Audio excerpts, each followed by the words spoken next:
नमस्कार. मराठी भाषा विश्व या माझ्या युट्यूब चॅनलमध्ये आपणा सर्वांचं पुन्हा एकदा स्वागत.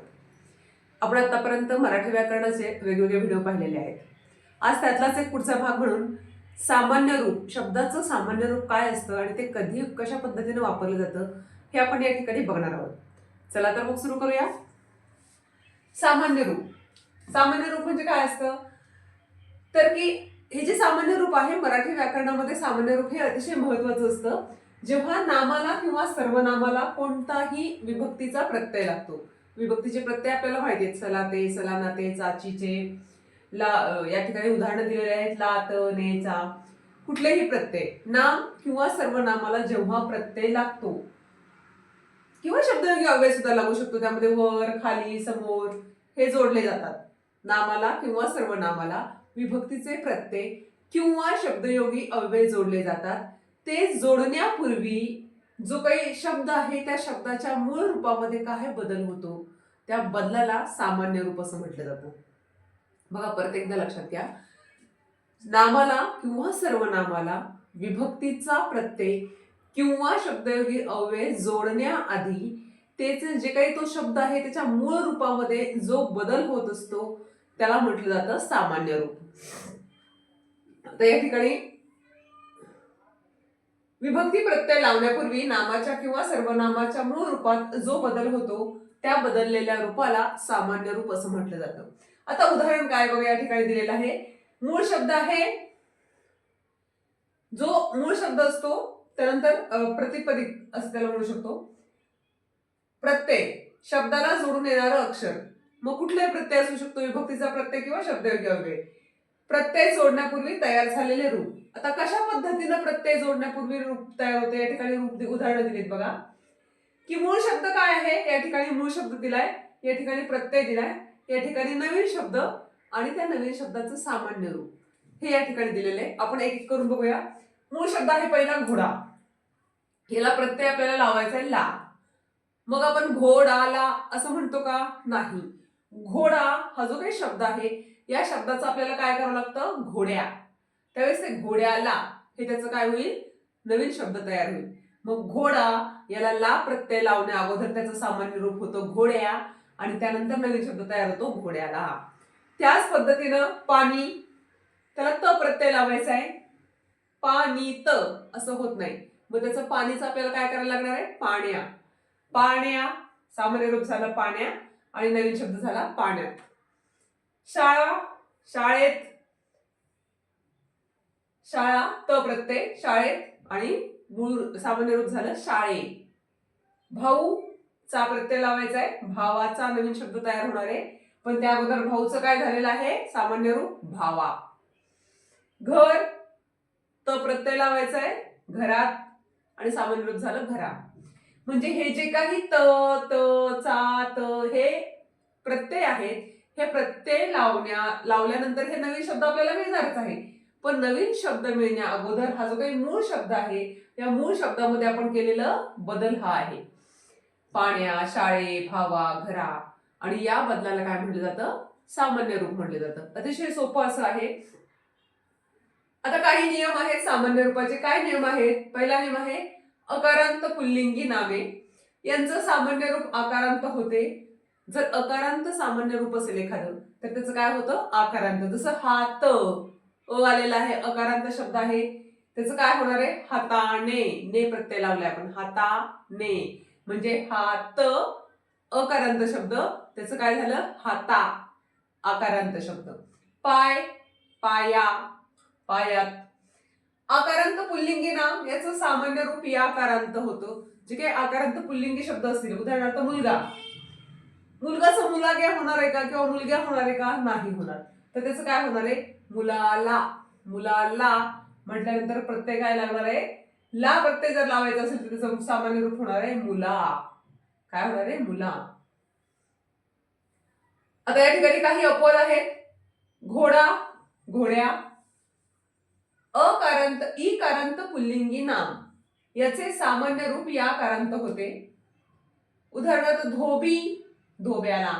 माळी, माळ्याने. ळ्याने. उकारांत पुल्लिंगी नामे याचे सामान्य रूप वाकारांत होते. भाऊ भावाला, नातू नातवाचा. स्त्रीलिंगी नामाचे काय नियम आहेत? शाळा आकारांत शब्द आहे, काय होणार आहे? शाळेत. भक्ती इकारांत भक्तीने, यामध्ये कुठल्याही प्रकारचा बदल होत नाही. चूल चुलीत, चुली हा काय झाला? सामान्य रूप झाला. आता विशेष लक्षात ठेवण्यासारख्या गोष्टी यामध्ये काय आहेत? तर विशेषण नामाचं सामान्य रूप झालं की त्याला लावलेल्या विशेषणाचं सुद्धा काय होतं? सामान्य रूप होत असतं. उदाहरणार्थ चांगला मुलगा, चांगल्या मुलाला. चांगला काय झालंय? चांगल्या. आडनावाचं सामान्य रूप होतं. उदाहरणार्थ गायकवाड, गायकवाडांना. गायकवाडांना एखादी गोष्ट असेल, आपण सांगतो की गायकवाडांच्या घरी नेऊन दे, गायकवाडांना नेऊन दे, मग काय होतं? गायकवाडचं काय होणार आहे? गायकवाडांना. पारिभाषिक शब्द काही इंग्रजी किंवा इतर भाषेतील जर शब्द असतील तर त्याचं मात्र सामान्य रूप होत नाही. जसं की बस, बस स्टेशन हे काय आहे? इंग्लिश शब्द आहेत. मग बसने, बसला कुठलाही प्रत्यय लावला तरी बस या शब्दाचं काही सामान्य रूप होत नाही. तसंच स्टेशन, स्टेशन हा इंग्रजी शब्द आहे. स्टेशनवर, स्टेशनला, स्टेशनमध्ये कुठल्याही प्रकारे स्टेशन या शब्दामध्ये काहीही बदल होत नाही. म्हणजे पारिभाषिक शब्द जे आहेत, इंग्रजी भाषेतून आलेले शब्द, त्या शब्दांचं सामान्य रूप होत नाही किंवा त्या सामान्य रूप होताना त्याच्यामध्ये बदल होत नाही. आता पुढे आहे काही एकारांत शब्द असतात, स्त्रीलिंगी नामं, की त्यांचं सुद्धा सामान्य रूप होत नाही. काही असतात असे, उदाहरण दिले भक्ती, शक्ती, कीर्ती, प्रीती, हे जे शब्द आहेत, ह्या शब्दांना ज्यावेळेस तुम्ही प्रत्यय लावता, कुठलाही भक्ती भक्तीने, शक्ती शक्तीने, कीर्ती कीर्तीचा, प्रीती प्रीतीसाठी, प्रीतीला प्रीतीमुळे, त्यामुळे हे जे काही शब्द आहेत या शब्दांमध्ये बदल होत नाही किंवा त्याचं सामान्य रूप होत नाही. विशेष नाम, व्यक्तीची किंवा ठिकाणांची जी काही विशेष नामं असतात ती सहसा बदलली जात नाही. पण एखाद्या वेळेस जर ती आकारांत नसतील तर विशेषतः, उदाहरणार्थ काय? अशोक, अशोकला. कवयित्री, कवयित्रीने, हे काय आहे? विशेष नाम आहे. याच्यामध्ये बदल होत नाही. म्हणजे आपण आधी काय बघितलं की पारिभाषिक शब्द असतील तर त्याच्यामध्ये बदल होत नाही. आता दुसरं आपण असं बघितलं की जे काही ठिकाणांची नामं जी असतात किंवा व्यक्तीची नावं त्यामध्ये बदल होत नाही. हे झालेलं आहे पारिभाषिक शब्द. उकारांत पुल्लिंगी तत्सम शब्द. तत्सम म्हणजे काय? की संस्कृत मधून जे काही शब्द जसेच्या तसे मराठीमध्ये आलेले आहेत त्याला आपण तत्सम शब्द असं म्हणतो. तर ते जर उकारांत असतील तर त्यालाही बदल होत नाही. गुरु, गुरुने, वायू, वायूचा, साधू, साधूला, याचं सामान्य रूप होत नाही. नात्यांमधील काही शब्द असतील, काका, काकाला, मामा, मामाचा, दादा, दादासाठी, दादामुळे, तर याही शब्दामध्ये बदल होत नाही. सामासिक शब्दांचंही सामान्य रूप होत नाही. सामासिक शब्द आपल्याला माहिती आहेत, प्रति, प्रतिदिन, यथाशक्ती, शक्तीप्रमाणे, याचंही सामान्य रूप होत नाही. एक महत्वाची टीप या ठिकाणी दिलेली की जेव्हा आपण एखाद्या शब्दाचं सामान्य रूप करत नाही तेव्हा तो शब्द विकारी न राहता अविकारी वाटतो, पण व्याकरणात त्याला शून्य बदल असलेलं सामान्य रूप असं म्हटलं जातं. आता इथे काही शब्द आहेत की ज्यांची तुम्हाला सामान्य रूप न होणाऱ्या शब्दांची यादी दिलेली आहे. विशेष नाम, जसं मगाशी आपण सांगितलं, नात्यांची आकारांत नामं, इकारांत स्त्रीलिंगी तत्सम शब्द, उकारांत पुल्लिंगी शब्द, आणि पारिभाषिक शब्द, संख्यावाचक विशेषण, अकारांत स्त्रीलिंगी शब्द आणि सामासिक शब्द, की ज्याच्यामध्ये बदल होत नाही. कसा बघा, अशोक, हिमालय, जळगाव, हे 3 शब्द घेतलेत आपण. अशोक, अशोकला, हिमालय, हिमालयावर, जळगाव, जळगावला. व्यक्ती किंवा ठिकाणांच्या नावात बदल होत नाही. नात्यांचे शब्द, काका, मामा, दादा, बाबा, काकांना, मामाचा, दादाला, दादासाठी, दादामुळे, पुल्लिंगी असूनही आकारांत होत नाही.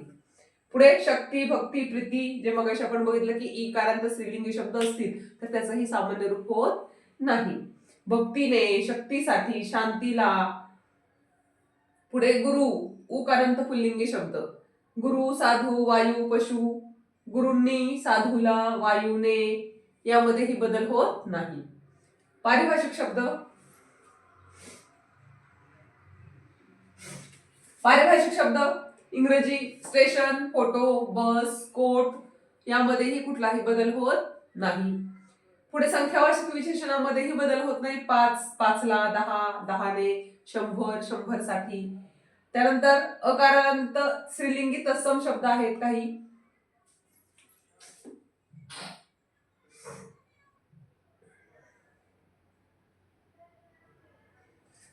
अकारांत तत्सम शब्द आहेत स्त्रीलिंगी.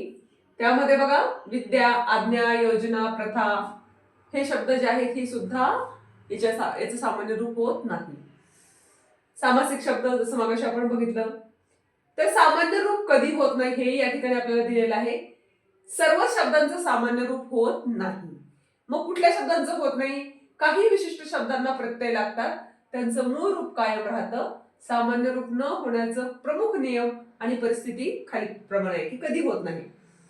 अकारांत स्त्रीलिंगी तत्सम नामं संस्कृत मधून मराठीत आलेली स्त्रीलिंगी नामं जी मगाशी आपण बघितली की भाषा, भाषेला, सभा, सभेला यामध्ये बदल होत नाही. दुसरं आज्ञा, विद्या, योजना, प्रथा यासारखी नामं जी आहेत ती सुद्धा तशीच राहतात. विद्या, विद्याला, विद्येला, विद्येला असं होत नाही तर विद्याला असं होतं. प्रथा, प्रथेनुसार या पद्धतीनं जो आहे हा या सामान्य रूपामध्ये बदल होत असतो. सामान्य रूप म्हणजे काय हे तुम्हाला कळलं असेल. नसेल कळलं तर हा व्हिडिओ पुन्हा पुन्हा बघा, त्याच्या नोट्स काढा, नोंदी करून ठेवा आणि वारंवार बघा. आणि अशाच व्याकरणाच्या वेगवेगळ्या व्हिडिओसाठी तुमच्या काही शंका असतील तर शंका सुद्धा तुम्ही कमेंटमध्ये मांडू शकता. लाईक करा, शेअर करा, सबस्क्राईब करा. धन्यवाद.